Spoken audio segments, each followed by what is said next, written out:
Hi, this is Mike Woods, Director of the Special Friends Ministry at First Baptist Orlando, and I wanted to welcome you to this on-demand training module where we're going to talk about how to use team members or how to use volunteers in the classroom in a way that keeps kids productively engaged while reducing behaviors.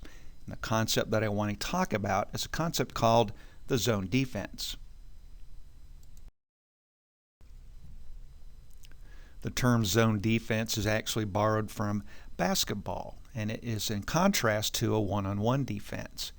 In a one-on-one defense, one member of your team is responsible for one member of the opposition's team and sticks with that one person throughout the entire game. In a zone defense, a player is responsible for an area of the court.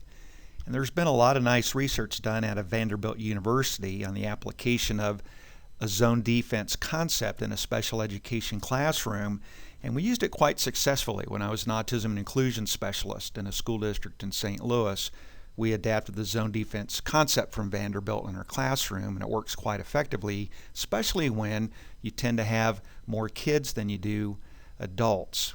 So let's take a look at what it might look like in the classroom, but let's start by talking about the benefits of a zone defense. There's multiple benefits to the zone defense system, but I would like to just address three of them. The first one, of course, is that the zone defense system is very useful in classroom situations where kids outnumber adults.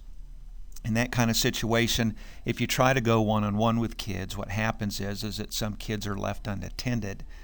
And when kids are left unattended, it's not necessarily the end of the world, but that's a point at time where kids could elope without being seen. That's also the time where kids might be more than likely to engage in unproductive behaviors because no one is supporting them or assisting them in doing something more productive.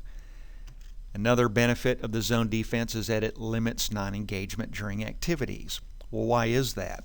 Because an adult, in a zone defense, an adult is assigned an area of the room, a zone. And any kids that are in that zone or area of the room, it's that adult's responsibility to engage those kids into doing something productive. And by doing that, you limit non-engagement, which increases the odds of productive behaviors versus less productive behaviors. And then also, it limits non-engagement during transitions between activities. A lot of times in classrooms, when kids are shifting between activities, moving from point A to point B, oftentimes there's not an adult in point B just yet. So as the kids transition to point B, to that area of the room, if there's not an adult to quickly engage them, kids are left on their own to figure out what it is that they want to do or what they're going to start doing. And that increases the odds for less than productive behaviors. Sometimes it takes kids a while to transition from point A to B. You might get there quickly only to find that little Johnny's lagging behind. Well, if you go back and get little Johnny to help him transition, what will happen is you're still leaving kids non-engaged by not having an adult in that area of the room that the kids were transitioning to. In a zone defense, you would already have an adult in point B, that other zone area of the room, there, so that as kids transition, they would be engaged from one area as they were leaving and quickly re-engaged into the other area that they're arriving into. So let's take a look at a diagram to see what this zone defense concept would look like in our Special Friends Ministry classroom. This is our room in 223, and as you can see from this picture of the room, this diagram of the room, we have 4 intentional spaces in the room, or 4 zones. 2 of those zones are dedicated towards more formal type teaching. Of course, that's where the tables are located. Those are the areas where the formal part of the Sunday school lesson plan and art and craft activities are done. The left-hand corner of the diagram, you can see the gross motor area.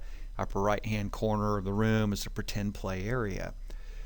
What we want to do is that we want to make sure that in each of those zones that we have a team member who's responsible for each of those zones. When you're in a zone, the only area of the classroom that you're responsible for in this zone defense is just simply that zone. And kids that are in that zone, if you're at the table doing the Sunday school lesson plan, Your job is to engage those kids in the Sunday school lesson plan at the table.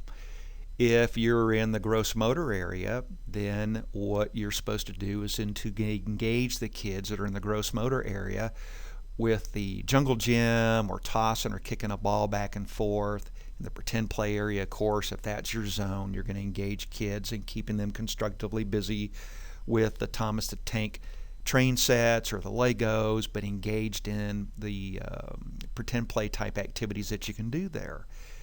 So you're only responsible for each of those zones. Again, as you can see from our diagram, the teacher here is responsible for what goes on just in this particular zone and the activity that's supposed to occur in that zone, as are the other volunteers in the classroom, simply responsible for those zones that they're in.